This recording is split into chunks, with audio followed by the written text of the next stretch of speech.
नमस्कार दोस्तों, एक बार फिर आप लोगों का स्वागत है मेरे इस चैनल ट्रैवल विद प्रत्याशा पर। मैं प्रत्याशा ठाकुर आज आप लोगों को लेकर आई हूँ श्री राम जन्मभूमि अयोध्या में। हम सब जानते हैं अयोध्या को भगवान राम की नगरी कहा जाता है। मान्यता है कि यहाँ हनुमान जी सदैव वास करते हैं, इसलिए अयोध्या आकर भगवान राम के दर्शन से पहले भक्त हनुमान जी के दर्शन करते हैं। यहाँ का सबसे प्रमुख हनुमान मंदिर हनुमानगढ़ी के नाम से प्रसिद्ध है। यह मंदिर राजद्वार के सामने ऊंचे टीले पर स्थित है। कहा जाता है कि हनुमान जी यहाँ एक गुफा में रहते थे और राम जन्मभूमि और रामकोट की रक्षा करते थे।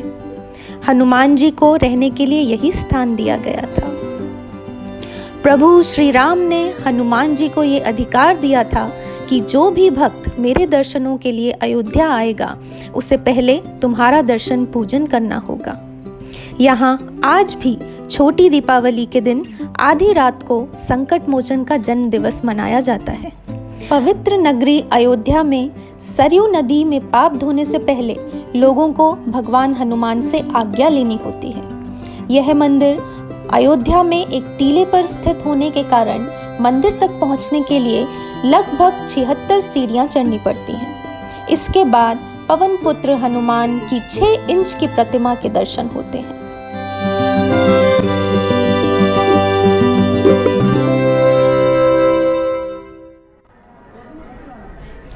हनुमान जी की प्रतिमा हमेशा फूल मालाओं से सुशोभित रहती है। मुख्य मंदिर में बाल हनुमान के साथ अंजनी माता की प्रतिमा है। श्रद्धालुओं का मानना है कि इस मंदिर में आने से उनकी सारी मनोकामनाएं पूरी होती हैं।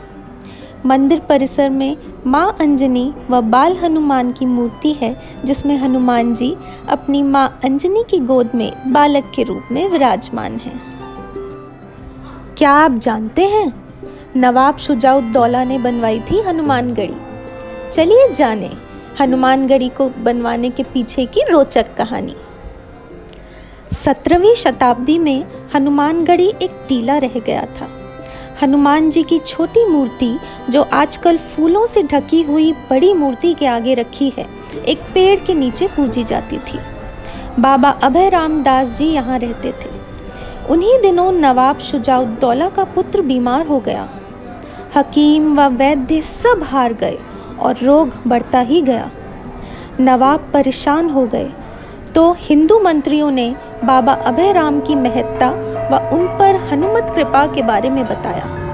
नवाब मान गए। मंत्रियों ने आकर बाबा से बड़ी अनुनय विनय की। तब उन्होंने फैजाबाद आकर नवाब के बेटे को देखा। अभय राम ने कुछ मंत्र पढ़कर हनुमान जी के चरणामृत का जल छिड़का, जिसके बाद वह उठकर बैठ गया। थोड़े ही दिनों में वह ठीक भी हो गया। नवाब बहुत प्रसन्न हुए। बाबा से बोले, हम आपको कुछ देना चाहते हैं। तो बाबा बोले, हम साधु हैं, हमें कुछ नहीं चाहिए।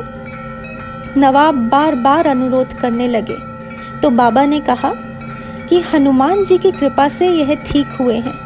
आपकी श्रद्धा है तो हनुमानगढ़ी बनवा दीजिए। बस फिर क्या था, नवाब ने न केवल हनुमानगढ़ी मंदिर का जीर्णोद्धार कराया, बल्कि ताम्रपत्र पर लिखकर ये घोषणा कर दी कि कभी भी इस मंदिर पर किसी राजा या शासक का कोई अधिकार नहीं रहेगा और ना ही यहाँ के चढ़ावे से कोई कर वसूल किया जाएगा। उसने 52 बीघा भूमि हनुमानगढ़ी व इमली वन के लिए उपलब्ध करवाई। अयोध्या जो भी आता है वह हनुमानगढ़ी के दर्शन जरूर करता है। रावण पर विजय प्राप्त करने के बाद भगवान राम जब अयोध्या लौटे तो हनुमान जी ने यहाँ रहना शुरू किया।